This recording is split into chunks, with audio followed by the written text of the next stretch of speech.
ഡൽഹി സ്ഫോടനത്തിന്റെ പശ്ചാത്തലത്തിൽ സംസ്ഥാനത്തും കനത്ത പരിശോധന. വിമാനത്താവളങ്ങളിലും റെയിൽവേ ബസ് സ്റ്റേഷനുകൾക്കും പുറമെ പ്രധാന തീർത്ഥാടന കേന്ദ്രങ്ങളിൽ അടക്കം സുരക്ഷാ പരിശോധനകൾ നടന്നു. മുഖ്യമന്ത്രിയും മന്ത്രിമാരും ഉൾപ്പെടെ പങ്കെടുക്കുന്ന പരിപാടികളിലും കൂടുതൽ സുരക്ഷ ഏർപ്പെടുത്തി.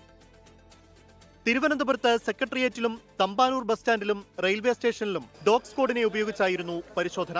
ശ്രീപത്മനാഭസ്വാമി ക്ഷേത്രത്തിന്റെ വടക്കേ നടയിലും കിഴക്കേ നടയിലും ആന്റി ടെറർ സ്ക്വാഡിന്റെ നേതൃത്വത്തിലായിരുന്നു പരിശോധന.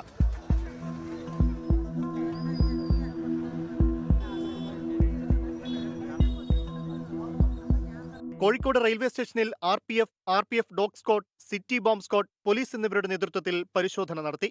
കോഴിക്കോട് ബീച്ചിലും KSRTC സ്റ്റാൻഡിലും ഉൾപ്പെടെ പരിശോധന തുടരുകയാണ്.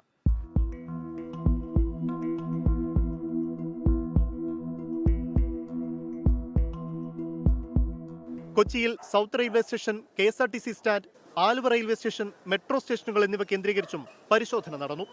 മലപ്പുറത്തും വയനാടും കളക്ടറേറ്റുകളിൽ ഡോഗ് സ്ക്വാഡ് പരിശോധനയ്ക്കെത്തി. സംസ്ഥാന വ്യാപകമായി പരിശോധന നടത്താനാണ് തീരുമാനം. VIP ഏരിയകളിലും പരിശോധന തുടരും. വിവിധ ബ്യൂറോകൾക്കൊപ്പം 24 തിരുവനന്തപുരം.